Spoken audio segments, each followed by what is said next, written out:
নমস্কার, আমি বন্দনা। আমার কিচেনে আপনাদের সবাইকে স্বাগত জানাই। আবারও এসে হাজির হয়েছি ঝটপট টিফিনের একটি রেসিপি নিয়ে। সকালে আমাদের হাতে সময় খুবই কম থাকে। খুব কম সময়ে কীভাবে একটি স্বাস্থ্যকর টিফিন তৈরি করা যায় সেই রেসিপিটা নিয়ে আজ আমি হাজির হয়েছি। আজ আমি তৈরি করব ভেজিটেবলস চিলা। এই ভেজিটেবলস চিলা তৈরি করার জন্য আমি এখানে সেদ্ধ চাল ভিজিয়ে রেখেছি একদিন, প্রায় 24 ঘন্টার মতো। যেহেতু এখনও শীতকাল, খুব ঠান্ডা, আপনারা যদি আতপ চাল দিয়ে তৈরি করেন সেক্ষেত্রে 8-10 ঘন্টা ভিজিয়ে রাখলেও হবে। চাল আমি পরিষ্কার করে ধুয়ে নিয়েছি। চাল আমি বেটে নেব। খুব বেশি জল অ্যাড করব না, কারণ খুব বেশি জল অ্যাড করলে খুব মিহি করে বাটা যাবে না। চাল বেটে নিয়ে ফিরে আসছি। চাল আমি বেটে নিয়েছি।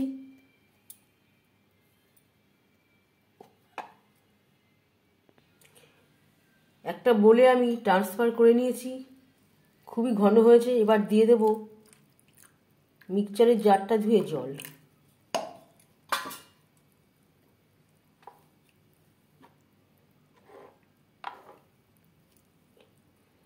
এর ব্যাটারটা ঠিক এরকম হবে, খুব বেশি ঘন হবে না।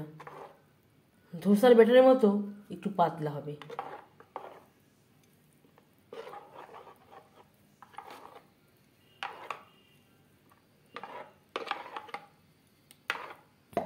দশ 15 মিনিট রেস্টে রেখে দেব।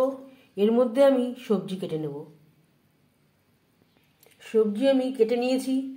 এখানে নিয়েছি খুবই সামান্য পরিমাণে ক্যাপসিকাম, যেটা আমি কুচি করে কেটে নিয়েছি, অর্ধেকটা টমেটো, ধনেপাতা কুচি, আর নিয়েছি 1 মুঠো মটরশুঁটি। মটরশুঁটি আমি এইভাবে একটু আধা ভাঙা করে নিয়েছি, থেতো করে নিয়েছি, না হলে মটরশুঁটি উঁচু হয়ে থাকবে, চিলা তৈরি করার সময় অসুবিধা হতে পারে। ব্যাটারে আমি এবার সবজি অ্যাড করব।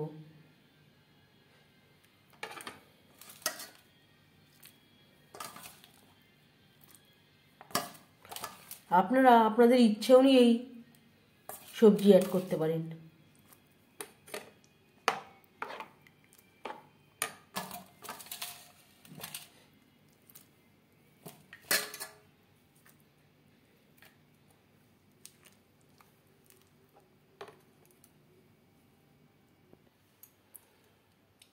আর লাগছে স্বাদ মতো লবণ, আদা বাটা, কাঁচা লঙ্কা বাটা।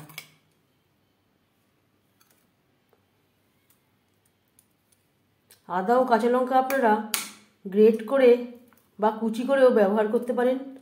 আমি আর কুচি করে ব্যবহার করলাম না। যদি বাচ্চারা খায় মুখে পড়বার সম্ভাবনা থাকতে পারে।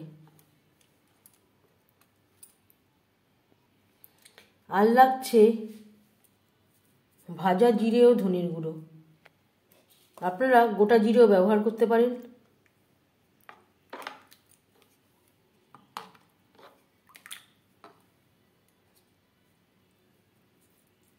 ছোট 1 চামচ ব্ল্যাক পেপার পাউডার বা গোলমরিচের গুঁড়ো।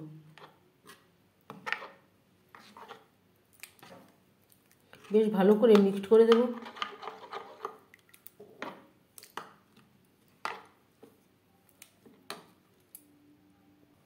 চিলা তৈরি করার জন্য ব্যাটার রেডি।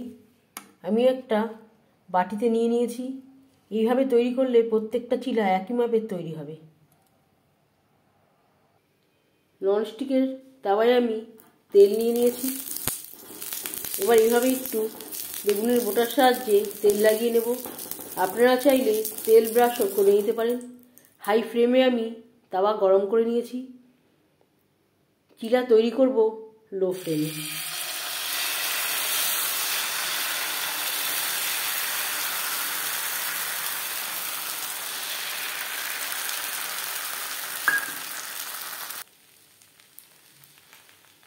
আমি এখানে মোট 1.5 বাটি ব্যাটারের ব্যবহার করলাম।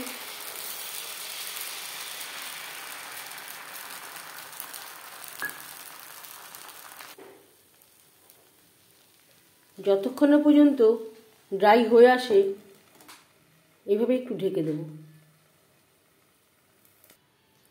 ঢাকনা সরিয়ে দেখে নিতে হবে ঠিকঠাক ড্রাই হয়েছে কিনা।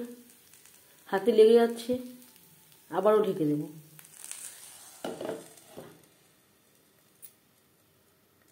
এই সময় আমি গ্যাসের ফ্লেমটাকে লোতে রেখেছি। উপরটা ড্রাই হয়ে গেছে। এই পর্যায়ে বুঝে নিতে হবে চিলা এক পিঠ তৈরি হয়ে গেছে। খুবই সাবধানে উল্টে দিতে হবে।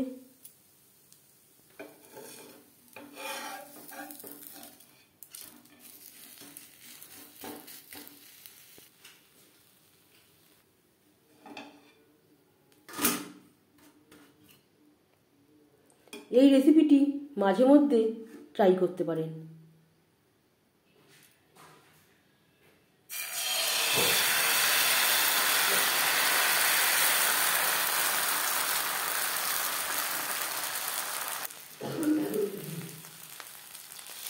পরের চিলা একই প্রসেসে তৈরি করে নেব।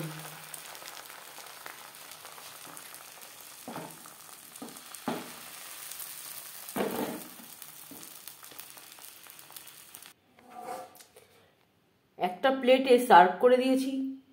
এর সাথে থাকছে ধনেপাতার চাটনি। এর পরিবর্তে আপনারা টমেটো সস বা টমেটো চাটনির সাথে সার্ভ করতে পারেন।